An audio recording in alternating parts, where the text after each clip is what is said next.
शास्त्र की ये बात शायद हमारे लिए ही कही गई होगी, इसलिए बहुत सावधानी से सुनना कि हे भगवान वेदव्यास, मैंने परिश्रम में कोई कमी नहीं की, फिर मन को सुकून क्यों नहीं, मन को चैन क्यों नहीं, मन को शांति क्यों नहीं?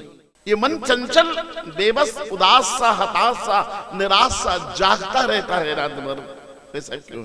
तब नारद जी समझाते हैं कि हे भगवान वेदव्यास, अपने आंसुओं को पूछ लीजिए, आपके आंसू मेरे चरणों पर चढ़ गए ना तो समाधान मिल ही जाएगा। क्योंकि हे व्यास जी, अगर सदगुरु आपकी वेदना स्वीकार कर ले तो वेद बन जाता है, अगर सदगुरु तुम्हारा संताप स्वीकार कर ले तो शास्त्र बन जाता है, अगर सदगुरु तुम्हारी पीड़ा स्वीकार कर ले तो पुराण बन जाता है, और सदगुरु अगर तुम्हारे आंसू स्वीकार कर ले तो अवतार बन जाता है। आंसू निरर्थक कभी नहीं जाते हैं, आंसू के बदले कुछ न कुछ जरूर मिलता है, और तुमने आंसू आज मेरे चरणों पर चढ़ा दिए। मैं बहुत विनम्रता से प्रार्थना करता हूं कि आंख में आंसू आ जाए तो दुनिया वालों के पास बिल्कुल मत जाना। दुनिया वाले केवल आंसुओं की मजाक करना जानते हैं और कुछ नहीं जानते।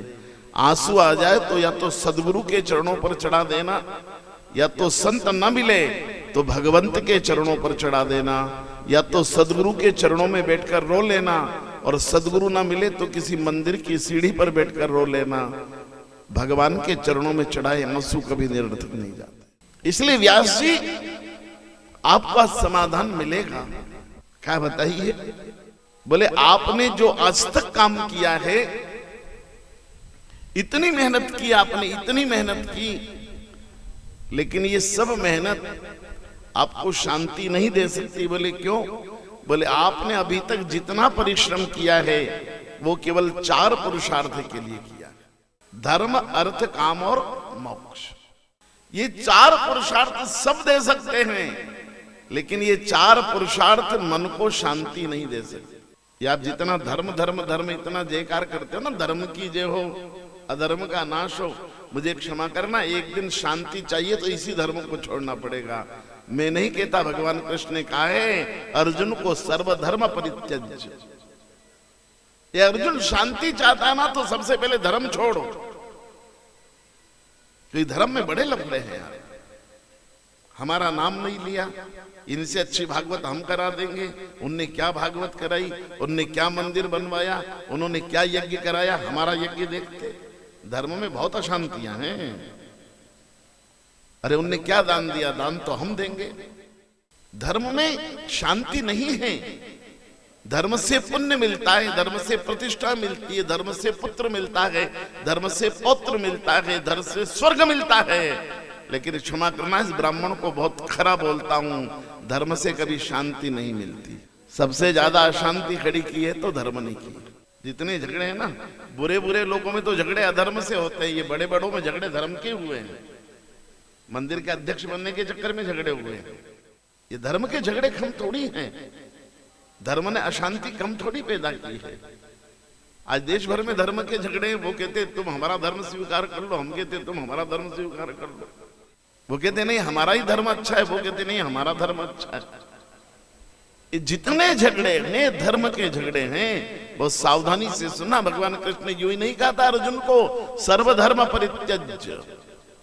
ए अर्जुन, सबसे पहला काम तो ये काम करिए, धर्म छोड़ दो, सर्वधर्म परित्यज्य। गीता का वचन है। इसलिए कहा तुमने जितना काम किया है वो चतुर। इसलिए हमारे जो पंडित लोग संकल्प बोलते हैं उनको भी मैं बहुत आग्रह करता हूं, ये सारा संकल्प 4 ही फल पर ले आते हैं। धर्म काम फल मोक्ष, धर्म अर्थ काम मोक्ष फल प्राप्ति अर्थम, चतुर्विध फल प्राप्ति अर्थम, अप्राप्त लक्ष्मी प्राप्ति अर्थम, प्राप्त लक्ष्मी चिरकाल। हमारे पंडित लोग 15-15 मिनट तक संकल्प बोलते हैं। यजमान खुश हो जाता है, अरे इतनी चीज पंडित जी ने दिला दी।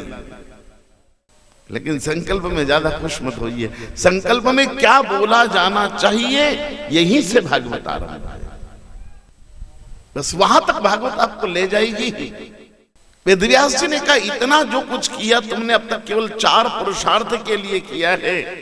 सुनो व्यास जी, देवऋषि नारद समझा रहे हैं कि अब तुमने अभी तक 17 पुराण लिखे, महाभारत लिखी, ब्रह्मसूत्र लिखा, ये 4 ही पुरुषार्थ के लिए लिखा, पर अब 18वां पुराण लिखो, वो पंचम पुरुषार्थ के लिए होना चाहिए।